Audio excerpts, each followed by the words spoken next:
leading the Ridge Meadow Division of Family Practice as board chair this year. The Ridge Meadows Division of Family Practice's vision seeks to influence change by providing leadership to achieve optimal health for our community and provide support to our physicians that enables primary care for our community. This year, I believe we've done just that. The board and staff are very proud to report back to our members and community the difference we are making in our medical community with 28 projects improving patient care and improving physician satisfaction with 7,500 GP hours contributed this past year. Ursula, as the division chair, how do you feel we are fulfilling our vision? I don't think that any of this work would be really possible without the wonderful commitment and working together of our GPs coming to the tables and giving us their wisdom. This year specifically, 69 out of our 91 members have been part of our community work and have been coming to the table and imparting us or giving us the wisdom that they have with regards to the projects, and we're very grateful for that participation. Our plan with this video is really to showcase to our community members and as well as our members how we are moving, planning and improving the medical community in our Ridge Meadows. And as you watch this video, I would really like you to listen to the leads of all the projects, and if you feel that you are inspired today, I really hope that that is where we are hitting it home to you today. Thank you, Dr. Vervati, for being the division treasurer and ensuring the division finances are well kept and funds spent productively on our members' needs. I know the money comes from multiple sources, such as Division Central, as well as multiple project funders. Some of our project funding comes from our Division Central operational budget, but the rest of the projects come from other funders. Shared Care was approved for $159,000 for acute care, $155,000 for seniors, and $75,000 for the Child Youth Mental Health Substance Use Project. Residential care was also funded for $7,000 for inquiry, and the GP for Me projects were funded this year and last year for $650,000. Vern, how is the division funded operationally each year, and where does this money come from? We are funded each year by Division Central. The funding is provided by the GP Services Committee and funded based on the amount of members we have. Currently, we have 91 members, times 3,000, that makes 273,000 we get yearly. This covers physician stipends and pay for physician advice and leadership. The rest goes to admin costs like accountants, rent, computers, and staff support. Is the division good with its money? I think so. I think the division is very good with this money.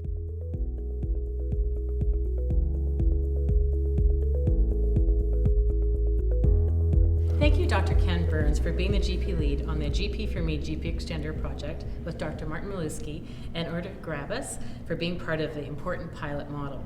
The aim of this project is to improve physician capacity and satisfaction by developing a higher level administrative support staff position to perform duties such as filling out forms or performing callbacks to complex care patients and helping to identify frail elderly patients, duties that were previously performed by the physicians. We currently have 5 clinics actively testing this model with the intent to develop a business case to showcase the cost and physician satisfaction benefit of this role to GPs if they wish to consider implementing this team-based care model in their clinics in the future. Ken, with your years of GP leadership in the community, you've always carried great vision of medical community improvement. Tell us about your vision with the GP Extender and why you came up with the idea. The GPs would have great advantage because what they would do would they would be able to offload the work that doesn't take their clinical expertise, their diagnostic expertise. It doesn't require things that they've been trained to do, but instead allows them to share with their staff, with their GP extender, things to do with the electronic medical records, in terms of communication with the consultants, with the tertiary care centers. So the GP Extender was a perfect way to help the patients, to help the family physicians, and at the same time optimize the care so that our healthcare system is more sustainable and is more effective, cost effective. Martin, we're very happy to have you and Urda pilot this project. As a GP, what value have you seen having IRTA do a GP extender role? Last week there was an example of this. I had made a referral to a specialty clinic in Vancouver, had dictated or on my EMR made my nice referral letter, and then to my dismay found out that there was a form that I had to fill in to make the referral. And so being very practical on the form, I wrote in, please refer to letter. Last week we got the form back with a bunch of X's and O's throughout the thing saying I hadn't filled in the things which had all been done in the letter. So after first losing my temper, swearing, I then recognized that, hold it, I've got a physician extender. I felt immediately better. IRTA, from your MOA perspective, what difference have you seen for yourself and perhaps the patients? I have learned now how to use the EMR a little bit better, and I was able to find out how to identify the patients with complex care on the EMR. I can print them all out now. It is not very difficult. Profile is an excellent system to do it. It was a little bit difficult a little while ago, but now I can print them all out, and I have started to call patients in. Thank you, Dr. Kathy Pattison, for being a GP lead on the A GP for Me Practice Nurse project that aims to pilot a team-based care solution for GPs by having a practice nurse provide clinical support to increase physician satisfaction and capacity.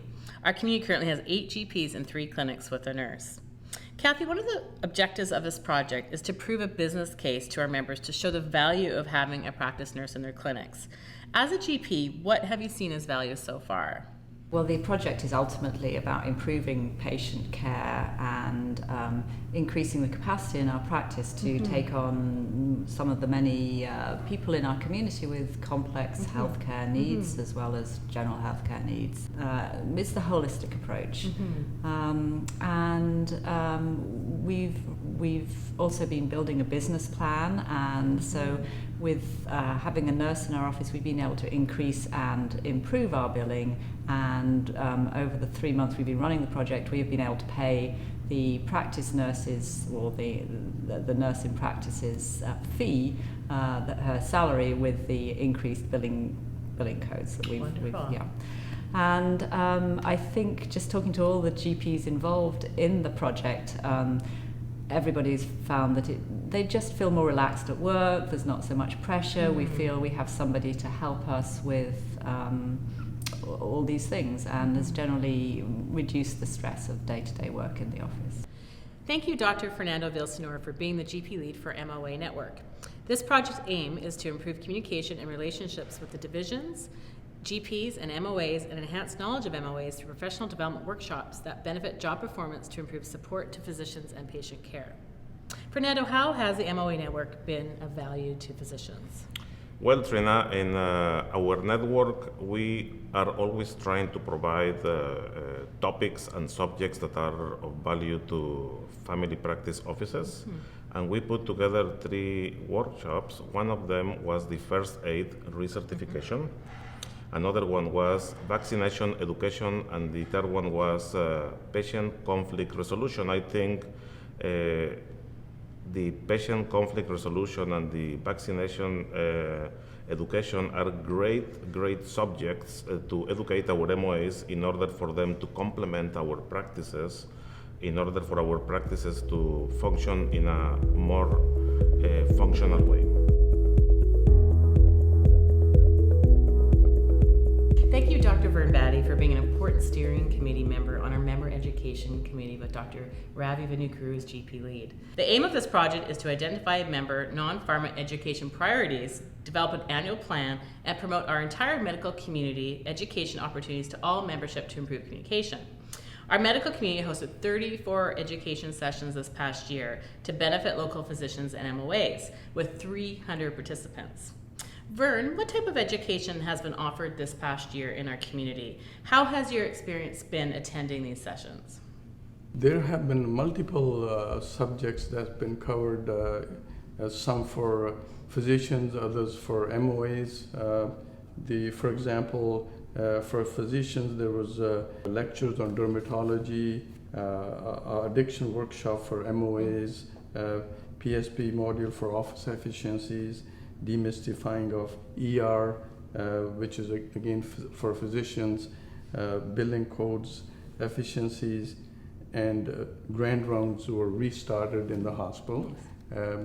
And I personally enjoyed the grand rounds at the hospital, and I really learned a lot from the shoulder workshop that we had. How has this education project making a difference for physicians? Education committee is one of our important services that we provide to our members. Through this initiative, the members can improve their office efficiency, they can improve their computer skills, and they can bring up their knowledge up to date about new medicine developments. So thank you, Dr. Laura Kelly, for being a GP lead on the Physician Health and Wellness Initiative, which has been a top priority for our membership each year. The aim of this initiative is to connect GP peers socially and professionally and continue to build a strong collegial and caring physician community. The division hosted 5 member networking events over the past year, from a golf tournament to wine and food pairing, a summer barbecue, a member billing event, a walk and cycle community spirit fundraising, and a memory event. We've had over 200 event participants this year. We even created a medical community resource guide with GP and specialist photos with contact information. Laura, how has this networking and connecting helped members? Well, Trina, I think it's very important and special about people meeting face to face and sitting down, breaking bread together, having conversation about things that aren't about the job. And I think a lot of people don't realize how protective it is to be in a community. There's lots of science that has shown that it's protective of the individuals that are in that community, prevents stress and burnout, makes you feel supported when you're going through a tough time or when you're going through a good time. I think most of us do belong to various communities, perhaps our school community or yoga class or golf quartet, but there's something different about being part of a medical community. I don't know who would understand us better than another doctor when you're dealing with a difficult patient or a difficult family, with a college issue, or just telling about an interesting case. I think that there is also, you know, when you know me as a colleague and as a friend and you trust me on that face-to-face, one-to-one level, when we do have to consult about a patient, I think our communication's better, and I don't know how that can't result in better medical care for our patients as well. I think what we're trying to achieve here isn't really difficult. In fact, it's really simple. We're just doctors taking care of ourselves and taking care of each other. So thank you, Dr. Al Neufeld, for being GP lead to our Physician Recruitment and Retention Initiative. Thank you for Dr. Chella for advising our steering committee, and to Mayor Nicole Reed for your partnership. We've successfully recruited 8 new physicians to our community this year, replacing retired physicians, supporting clinics that overload with patients, mentoring an international medical graduate to our community, and adding a GP to the emergency department in the hospital as well as the maternity clinic. The division continues to work hard at attracting GPs by coordinating community tours, developing helpful how to get started guides, showcasing the community, and developing a red carpet business program to help. The division even developed a Find a Doctor website for a way for new doctors to build their patient roster. So Al, we know it is equally important to retain physicians to stay in our community as it is to recruit GPs.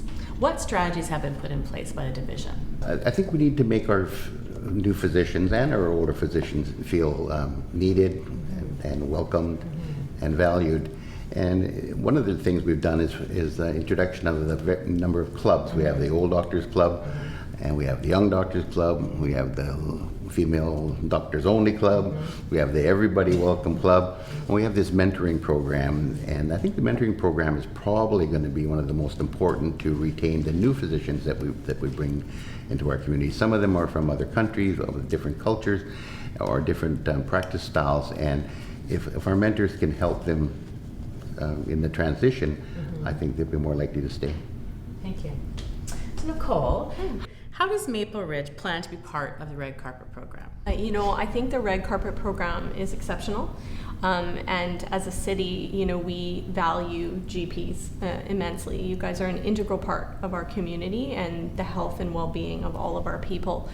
So anything that the city can do, we're so excited to explore more exceptional partnerships with the Division of Family Practice to figure out how the city can do even more than we already are. Dr. Challa, how has this initiative helped GP members? There are quite a few ways that could be helped, and I'm amazed that some of these things that you are come up with. Particularly when I was looking for accommodation, as you said, Welcome Club, and you are the one who got in touch with this realtor and who has helped us immensely. And even before we came, we know that we have a place to go. Even before we came here, we have a bank account set up here. And when we came here, getting a credit card was a difficult thing because I don't have any credit history here. So the Welcome group, which you have the what is called Red Carpet program with various professionals, has helped us immensely. Thank you, Dr. Marla Connor, for being one of the 7 physicians at the Ridge Meadows Maternity Clinic, supporting families in our community. And thank you, Dr. Ken Burns, as the Maternity Clinic's GP lead. Ridge Meadows Maternity Clinic was created in 2002 to meet the growing demand for primary obstetric care in Ridge Meadows area due to increasing number of deliveries at Ridge Meadows Hospital and decreasing number of physicians providing labor and delivery care. Ken, what is the biggest benefit to our local GPs having a maternity clinic in our community? If they're allowed to have themselves take their patients, refer their patients to our maternity clinic, know they're going to get good care. They know the care is going to be within the community. They know the care is going to be at our Ridge Meadows Hospital. They know the obstetricians, the anesthetists, the pediatricians, the other healthcare providers in terms of the maternity staff and the nurses that are going to be involved. And knowing those people, having those relationships, having that confidence in the care, I think is a big advantage for our local GPs. Marla, tell us about what you best enjoy about working in the maternity clinic. Well, maternity was already a passion for me, and so to be able to spend more time in a focused area where you start to feel like you're a little bit of an expert in that area within your realm. Sometimes in family practice you feel like you're sort of jack of all trades, master at none, and so this has been a real joy to be able to do more in a focused area, to be able to work with an incredible team of people, and you feel like you're a real family, from our MOA staff and our manager of our clinic who's been with us since the conception of the clinic. Thank you, Dr. Martin Maluski, for being the GP lead for the Residential Care Initiative and a contributing GP member on our Senior Steering Committee with GP lead Dr. Ray Tom. These projects aim to improve care for disadvantaged seniors. Improving seniors' patient care has been a member priority for the last few years, and I know you, the GP members, and the division have been hard at work putting this into action. This new seniors initiative was launched this year through the work of GPs and the community to develop a collaborative care model. This means working with home health, community services, specialists, seniors, and families. The goal is to improve care for seniors throughout the system of care. Martin, how is this project going to make a difference for GPs and their senior patients? I think the first phase of the project, Trina, is to catalog all of the community services available in our community and make them accessible in an easy way to all of the players. And by doing such, especially for the GPs, it'll enable us to provide services when needed without having to do a large search and talk to a bunch of basically chasing our tails to get it done.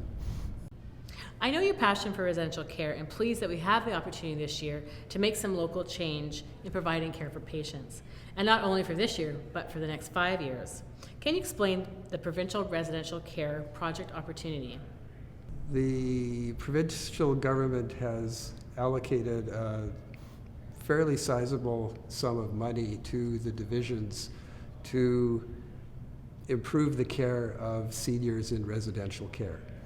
This is based on a number of pilot projects which have been run over the last year or so in a number of communities throughout British Columbia, which were found to be not only cost effective in that overall costs seem to be less with residential care extra services, It also improved services to the patients themselves by having dedicated, authentic doctors available to them when needed. Thank you, Dr. Ursula Layton, for being the GP lead for the Child and Youth Mental Health Substance Use Initiative for the division, and with Dr. Liz Zupek and Dr. Melody Prim-Smith and Dr. Britt Bright for being a valued specialist on our local action team, along with Dr. Marla Connor, who represents a local GP in our community. This project's aim is to reduce barriers and access for children and families needing mental health and substance use services. With over 50 GPs, specialists, and community stakeholders leading the way in this important work, we are treading some exciting new ground. Ursula, one of the solutions that has been identified by this project is the use of technology to provide a service. Can you explain how this will be helpful to GPs and to their patients? I think we have recognized that youth really are people that love technology, and that's a wonderful way for them to communicate with each other and also with us. And we have initiated a process called TIES, and we are looking into how this process is going to work. We do realize that communication would be much easier with the youth. It is a way for the youth and also the families to own their own information to a certain extent, and to connect healthcare providers with one another, and also for them to have 24/7 access so that they can make appointments or communicate with their psychiatrist or counselor or maybe physician or psychiatrist on a regular basis. Britt, one of the other solutions that has been identified as a rapid access psychiatry youth clinic. Can you explain how this could look in our community? Well, one of the problems in our community is that we really don't have any child psychiatrists. So when you're talking about barriers, a lack of a service is of course a barrier. Now the Child and Youth Mental Health Center has only one psychiatrist 1 day a week. It's been like that for over 30 years. So we have the opportunity, if we wanted to, and if we can get the funding, to get a psychiatrist that specializes in a rapid access service, which now has started in Vancouver already, with some other funding. And it means that a youth could be seen within 1 to 4 weeks, and in initial assessment with a treatment plan, and then they could be follow-up to group medical visits. Well, Marla, as a GP in our community, hearing some of the solutions for children and youth in our community with mental health and substance use challenges, how do you think this can make a difference for you in your own practice?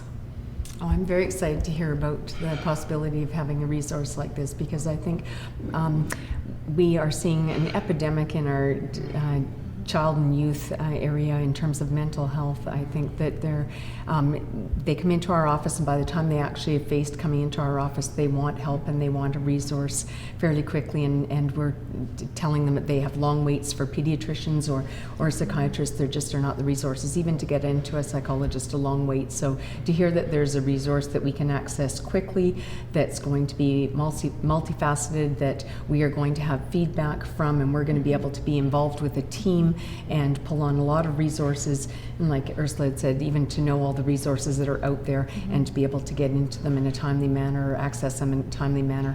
In family practice, we're always facing a challenge of doing things quickly, and so to be able to know what these resources are and to link into them, yet to make these patients feel like they're really dealt with thoroughly in a family practice setting is invaluable. So thank you, Dr. Al Neufeld, for being the GP lead on supporting a nurse practitioner with Dr. Liz Zupek to provide primary care to the mentally ill and homeless population at the Salvation Army Caring Place, and welcome Daryl Pilgrim, who's the Executive Director, in partnership with Mental Health with a vision of reducing emergency service use. Al, how has this initiative helped the medical community at large?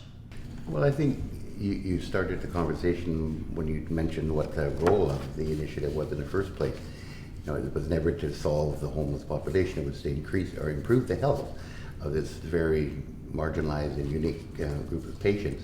And to that end, I think the program has been very successful. The second goal was to decrease the load on the emergency department, the psychiatric ward, the hospital in general. And I think Janet's had some success in all those areas. I think we sometimes being the obvious things like the wound care, the foot care, that decreases the emergency room visits right away. Some of the other improvements to the health of the patient, such as their diabetes, their COPD, their high blood pressure, that will decrease utilization of the hospital further in the future. Wonderful. Daryl, how has providing primary care for caring place clients made a difference? For us, it's been awesome. Mm-hmm. We are super happy, basically in the communication with the hospital, specifically the emergency ward and the psych department with Dr. Matthews has been phenomenal. Really, it's unheard of what it was from before. The communication, especially like on discharge, on keeping people longer in the psych ward if needed until we can find the right place for them. All that stuff has been a great improvement. Having Janet to, I think, talk to the emergency department about the technical stuff that we don't understand has been great, and we're really encouraged about that. We're hoping for it to grow into the future. Thank you, Dr. Ursula Layton, for being a GP lead with Dr. Ken Burns with a GP for Me Community Attachment Tool project that aims to create a tool and system to attach mother-child to GPs in our community, as well as complex care patients to the wider medical community. Ursula, how will this attachment tool help our members? I think we've already proven through the maternity clinic that attaching the mother-child dyad to physicians is a great way to take care of the patients. However, I remind myself through something you had mentioned that Dr. Al Hargreaves had said a couple of years ago, that when he's in Emerge and he struggles with dealing with a patient with complex care needs and they don't have a physician or a family physician, where does he send someone to? Where does he even start? And I think historically he would perhaps call around, but that takes a lot of time out of his work and his day. And a physician-to-physician referral, we realize, are really something that is valuable because we trust our physicians and we trust the knowledge and the work that's been done, and really just that one-to-one referral. So we're trying to set up a process where we can allow that to happen in a more streamlined situation. Thank you, Dr. Meehan Hassanelli, for being a GP lead with Dr. Laura Kelly and Dr. Ward Tinney on the division's acute care project. The aim of this project is to improve GP and hospital communication. When we first started, only 45% of GPs consistently received notifications about patient death, while 28% never received. I know that this project is working on strategies to improve communication around death notices, discharge, follow-up care, as well as dialogue around ER referrals. I mean, how is this project making a difference for GPs? So for family doctors, we've noticed a big change in how we're improving things. What we've noticed is that hospitalists are now calling family doctors' offices or family doctors themselves to notify of patient death, as well as faxing the medical certificate of death on every death, which has really helped the two-way communication on notification. Also, we've noticed that since our emergency education session, family doctors' referral practices have changed, and we're actually seeing an improved referral process with decreased number of referrals for conditions that can be managed in the family doctor's offices.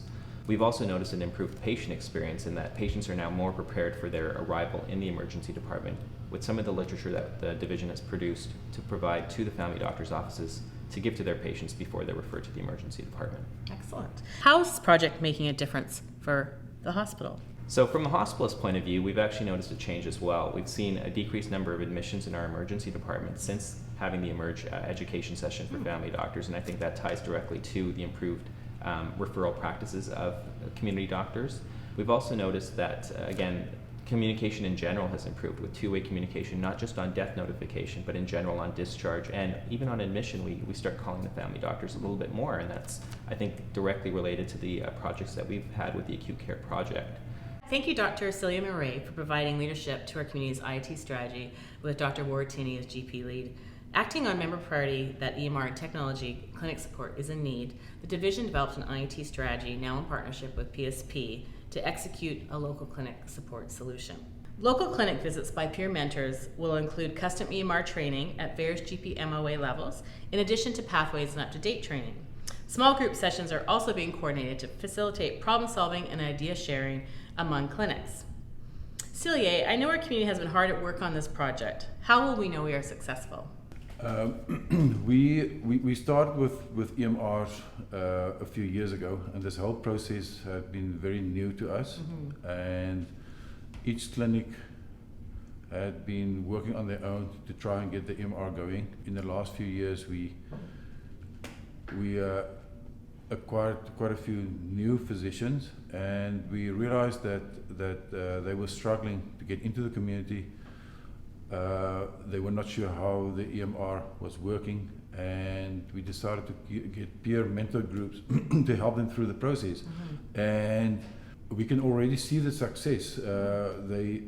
We're helping them to set up the EMR, we're helping them to guide them through the EMR, we're helping them with the referral processes, we help them with how to retrieve lab results, how to apply information, and it's been very successful. And we're using resources like Pathways that's been extremely successful. We have up-to-date on the EMRs. We've been able to incorporate up-to-date into our cell phones, and it's been very successful. Fernando, I'm not sure if all of our members are aware, but you have been in a GP leadership role for a number of years on the division board, and now as vice chair with plans to transition into the board chair position in the future. What personal satisfaction do you get by being a leader on the division board? Well, Trina, one of the satisfactions that I have received from the division is the fellowship that we experience in our meetings with our colleagues. The being part of the decision making, being part of the process, being part of the structuring the committees and monitor and follow those committees until they get to completion of our objectives. Being part of all of those ideas that we put for the benefit of our community, and actually seeing it go through and from conception to the end is very rewarding. Wonderful. So what does the division board of directors actually do? Well, Trina, our main function is to provide benefit to all of our members in Maple Ridge and Pitt Meadows. Another thing that we do as a board is to get funding from government to put programs into action. To create committees for different purposes to benefit our community. And what have you heard your colleagues and our members saying about the division? As a matter of fact, I am very pleasantly surprised because I have seen a great engagement from our colleagues. We have created different committees, and I have seen many colleagues joining our committees, and I think they don't have to say that much. Just by engaging in our committees is that they think highly of our division, and they just want to be part of the decision making, and they want to be part of the process, and they want to be part of the creation and completion of our goals in order to give to our community. I know we have more good work and impact ahead of us. What can we expect for the year ahead? We're going to be working with members on evaluation of the GP for Me project, and in the fall we will be launching work into the addictions that I know is really something that the GPs and patients alike have as a high priority. And then we will continue our work with our child and youth mental health, our IIT Strategy, work with our seniors, as well as our member education projects, and we will continue to do that work. We will also continue to ask our members their valued input in order to stay on track with what they really want us to work on and improve on. And I just wanted to thank the board, the staff, the members, as well as the community for really helping to make this such a great medical community to practice in.